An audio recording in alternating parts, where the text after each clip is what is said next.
मिळवायचं नाही तर या लाडक्या बहिणीच्या योजनेला बहिणींनो आम्ही त्या ठिकाणी मजबूत करणार आहे। या योजनेला वाढ देण्याचं काम आपलं सरकार करणार आहे, देवेंद्र फडणवीस सरकार करणार आहे। अर्पिताताई निवडून आल्यावर आकाश भाऊ आम्ही नागपूरमध्ये माननीय मुख्यमंत्र्यांनी सांगितलं की नागपूरच्या 250,000 महिला बचत गटांना आम्ही 1 लाख रुपये अनुदान देतो आहे। आमच्या खनिकर्म महामंडळाकडनं 10 महिलांच्या लाडक्या बहिणीचा बचत गट आणि 1 लाख रुपये अनुदान। मी तुम्हाला विनंती करतो अर्पिताताई निवडून आल्याबरोबर या बुलढाण्याचे 200 महिला बचत गट तयार करा। त्या 10 महिलांच्या बचत गटाला 1 गटाला 1 लाख रुपयाचे अनुदान कर्ज नाहीये, 1 लाख रुपयाचे अनुदान देण्याचा निर्णय आपलं सरकार करणार आहे। 200 महिला बचत गटांना 1 लाख रुपयाचा अनुदानाचा चेक आम्ही देणार आहे, जेणेकरून आमच्या लाडक्या बहिणींना रोजगाराच्या संधी उपलब्ध करण्याचं काम आम्ही करणार आहे। लाडक्या बहिणीच्या योजनेसोबतच या महिलांना बहिणींना रोजगार निर्मिती करता प्रचंड मजबूतीने या ठिकाणी काम करणार आहोत। बंधू भगिनींनो आम्ही वचन दिलं होतं जर महाराष्ट्रात देवेंद्र फडणवीस सरकार आलं तर या राज्यातल्या बुलढाण्याच्या, मलकापूरच्या, चिखलीच्या, अकोल्याच्या जनतेचं शेतकऱ्याचं विजेचं बिल माफ करू। बंधू भगिनींनो काँग्रेसच्या सरकारच्या काळामध्ये शेतकऱ्यावर 27,000 कोटी रुपये थकीत होते। तुम्ही कमलाची बटन दाबली, श्वेताताई म्हणले, आकाश पुणकर निवडून आले आणि बघा या कमलाच्या बटनने कमाल केले। शेतकऱ्याच्या शेताच्या पंपाचे 27,000 कोटी रुपये देवेंद्र फडणवीस सरकारने माफ केले, 27,000 कोटी रुपये माफ केले। आणि एवढंच नाही तर आपल्या सरकारने वचन दिलं आहे जोपर्यंत आपलं सरकार महाराष्ट्रात राहणार आहे तोपर्यंत शेतकऱ्याच्या पंपाचं विजेचं बिल आम्ही घेणार नाही, शेतकऱ्यांना मोफत वीज देण्याचा निर्णय आपल्या सरकारने केला।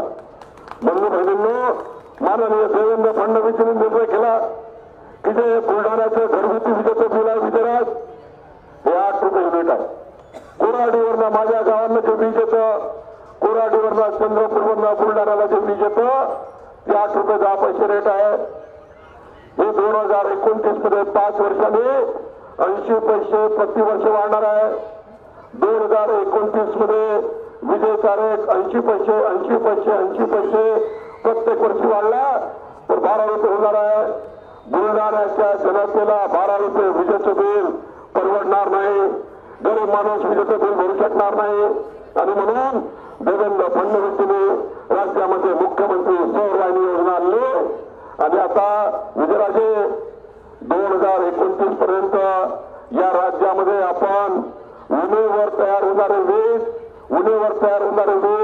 सूर्यावर तयार होणारे वीज आपण तयार करणार आहोत।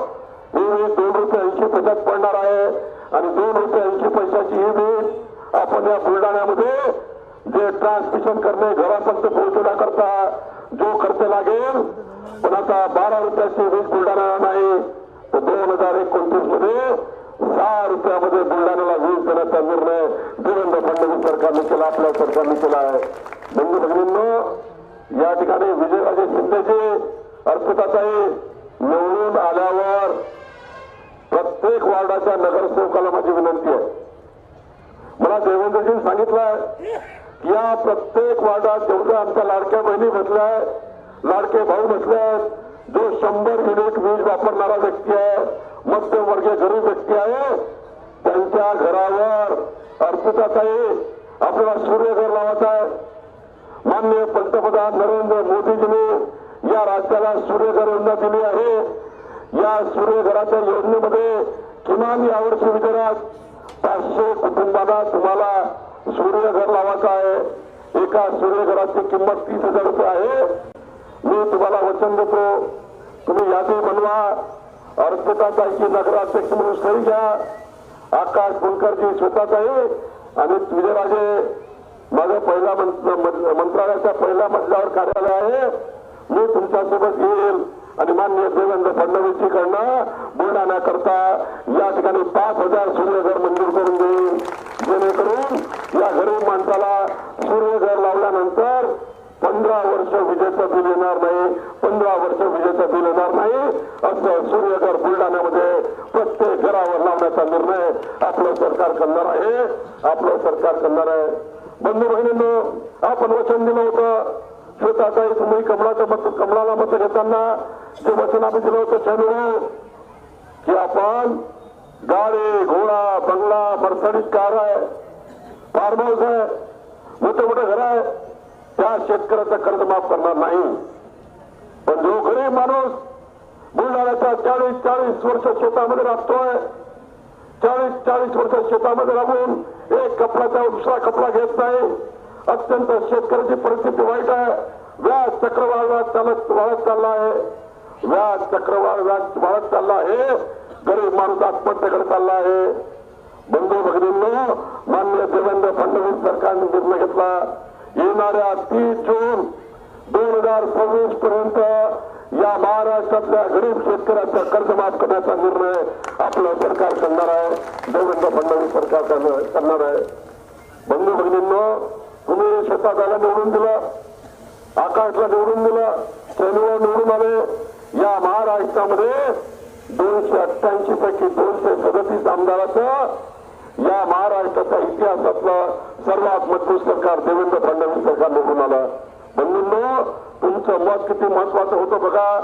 मला राज्याचा महसूल मंत्री म्हणून जबाबदारी आहे. महसूल मंत्रीमध्ये मालमत्तेचा मंत्री, मालमत्ता सुरक्षित ठेवणे, जनतेची मालमत्ता सुरक्षित ठेवणे, शेतकऱ्याचे शेत सुरक्षित राहिले पाहिजे, शेतकऱ्याचे रस्ते त्या ठिकाणी चांगले राहिले पाहिजे आणि बुलढाण्याच्या सरकारी जमिनीवर कोणी अतिक्रमण करू नये याकरता सरकारने मला जबाबदारी दिली आहे. पण विजयराजे, आपल्या सरकारने निर्णय घेतला आहे 4 तारखेला तुमचा बुलढाण्याच्या नगरपालिका ऑफिसमध्ये पोहोचला आहे. या बुलढाण्याच्या इतिहासामध्ये कधी कुठल्याही सरकारने असा निर्णय घेतला नाही. देवेंद्र फडणवीसांनी मला सांगितलं की बुलढाण्यामध्ये राहणाऱ्या प्रत्येक व्यक्तीला या निर्णयाचा फायदा व्हायला पाहिजे. आपण या राज्यातला तुकडे बंदी कायदा परत घेतला. बुलढाण्यामध्ये विजयराज, जेवढे भूखंड असतील, प्लॉट असतील, गरीब माणसाचे घर असतील, 15/10/2024 पूर्वी 15/10/2024 पूर्वी बुलढाणाकरांनो डेट लिहून घ्या. 15/10/2024 पूर्वी ज्यांनी जिथं प्लॉट घेतला असेल, अधिकृत असेल की अनाधिकृत असेल हे आम्ही बघणार नाही. पण अर्पितात आहे, तुम्ही निवडून आल्याबरोबर मला यादी पाठवा. एकही पैसा न घेता सर्व भूखंड, सर्व घरांना प्रॉपर्टी कार्ड देण्याची जबाबदारी चंद्रशेखर बावनकुळेची आहे, माझी आहे, देवेंद्र फडणवीस सरकारची आहे. या बुलढाण्यातल्या सर्व प्रॉपर्टीला प्रॉपर्टी कार्ड देण्याचा निर्णय आपल्या सरकारने घेतला आहे. आणि एवढंच नाही विजयराजे, जेवढे सरकारी जागेवर, मजूर जागेवर लोक राहतात, मला यादी द्या. अर्पिता नाही, निवडून आल्याबरोबर पहिला ठराव करा. मी तुम्हाला वचन देतो, मी महसूल मंत्री, माझ्या जबाबदारी आहे, पट्टे वाटपाचा मंत्री मी आहे. या बुलढाण्याचे पट्टे वाटपाचा मंत्री म्हणून माझी जबाबदारी आहे. विजयराजे, निवडून आल्याबरोबर 3 महिन्याच्या आतमध्ये मी बुलढाण्यामध्ये येतो आणि सर्व घराचे पट्टे वाटप करण्याचा निर्णय, सर्व घरांचे पट्टे वाटप करण्याचा निर्णय करण्याची जबाबदारी चंद्रशेखर बावनकुळेची आहे. देवेंद्र फडणवीसने मला जबाबदारी दिली आहे. आज कामगार मंत्री आकाश फुंकर या ठिकाणी आहे. आकाश फुंकरला जबाबदारी आहे.